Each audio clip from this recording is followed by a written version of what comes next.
Hello guys, ఇవాళ మనం quantum numbers గురించి డిస్కస్ చేయబోతున్నాం. దీంట్లోని పీవైక్యూస్ ప్రతిసారి మెయిన్స్ ప్రతి ఇయర్ మనకైతే వస్తాయి. ఇవాళ ఫుల్ క్లారిటీగా 5 minutesలో ఫస్ట్గా మనం ప్రిన్సిపల్ క్వాంటమ్ నెంబర్ గురించి డిస్కస్ చేద్దాం.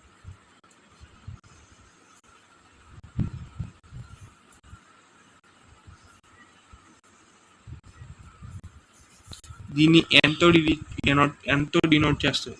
దీని వాల్యూస్ అనేది 1 to ఇన్ఫినిటీ దాకా ఉంటాయి. దీని మీద అయితే ప్రతి సంవత్సరం పీవైక్యూస్ వస్తాయి. ఎందుకంటే 1s 2s ఇవనేది ఏంటంటే ఫస్ట్ ఎన్ వాల్యూ అనేది ఫస్ట్ దీంట్లో రాసే మనకి ఎలక్ట్రానిక్ కాన్ఫిగరేషన్ అనేది స్టార్ట్ అవుతుంది. కాబట్టి ఇది చాలా ఇంపార్టెంట్.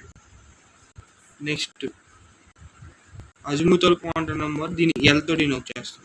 దీని వాల్యూస్ ఏంటంటే 1 to n-1 టైమ్స్ ఉంటాయి. ఇప్పుడు సపోజ్ ఎన్ వాల్యూ 1 అంటే ఎల్ వాల్యూ 0. ఏంటంటే ఫార్ములా ఏంటంటే n-l. n1 కాబట్టి 1 - 1 = 0. ఇలా మనకి ఎల్ వాల్యూస్ డినోట్ అవుతాయి. ఎల్ వాల్యూస్ తర్వాత మనకి మ్యాగ్నెటిక్ క్వాంటమ్ నెంబర్ అని ఉంటుంది. Magnetic quantum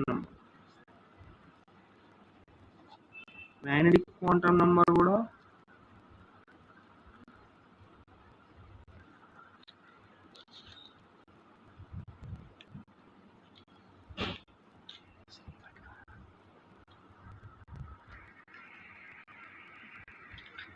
magnetic quantum numbers ఏంటంటే మనకి n = 1 అంటే ఇది ఏంటంటే -1 0 1 ఇవి 3 నెంబర్స్ దాకా ఉంటుంది. n వాల్యూ 2 అంటే -2 to 2, -2 నుండి మొత్తం అన్ని ఇంటీజర్స్. ఇప్పుడు స్పిన్ క్వాంటమ్ నెంబర్.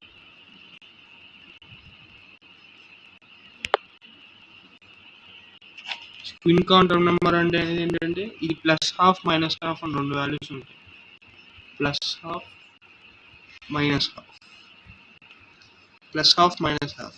+12 అంటే క్లాక్ వైజ్ డైరెక్షన్లో రొటేషన్, -12 అంటే anti clock wise direction rotation. ఇప్పుడు పీవైక్యూస్ చూద్దాం. ఫస్ట్ క్వశ్చన్, 2f అంటే n వాల్యూ అనేది 2, f వాల్యూ అనేది మీకు చెప్పాను 3. ఎలా అంటే n = 0 1 2 3 4. దీని అంటే 0ని s అంటారు, దీన్ని p అంటారు, దీన్ని d అంటారు, దీన్ని f అంటారు. ఇప్పుడు దీన్ని మ్యాగ్నెటిక్ క్వాంటమ్ నెంబర్ అంటే magnetic quantum numbers n value ఇప్పుడు 2 కదా.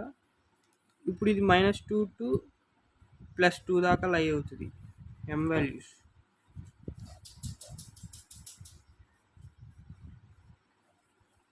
-2 -1 0 1 2 ఇవి m వాల్యూస్. ఇప్పుడు స్పిన్ క్వాంటమ్ నెంబర్ s = +12 అయినా అవ్వచ్చు, -12 అయినా అవ్వచ్చు.